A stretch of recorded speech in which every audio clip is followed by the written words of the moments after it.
নমস্কার, আমার নাম ছেতু দাস। আমি এখন নবম অধ্যায় থেকে 26 নম্বর শ্লোকটি পাঠ করব। রাজবিদ্যা রাজগুচ্ছয় আসি ভগবান উবাচ। তৃষ্ঠ ছন্দে পাঠ। পত্রম পুষ্পম ফলন্তায়ম মে ভক্তা প্রয়সতি তদহম ভক্তিয়োপহিতাম অশ্নামি প্রয়তাত্মানম। পত্র পুষ্প ফল জল ভক্তি সহিত আমাকে অর্পণ করিলে আমি যে সকল গ্রহণ করিয়া থাকি। নমস্কার, আমার নাম রচনা দাস। আমি এখন নবম অধ্যায় থেকে রাজবিদ্যা রাজমাতা রাজগুচ্ছয় 26 নম্বর শ্লোকটি পাঠ করব। খ্রিস্টাব ছন্দে পাঠ।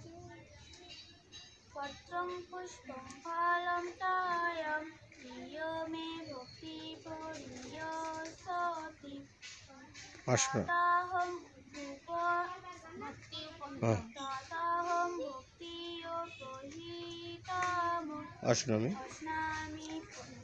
প্রয়তাত্মানম। পত্র পুষ্প ফল জল এই সকল আমাকে ভক্তি সহিত অর্পণ করিলে আমি তাহা গ্রহণ করিয়া থাকি।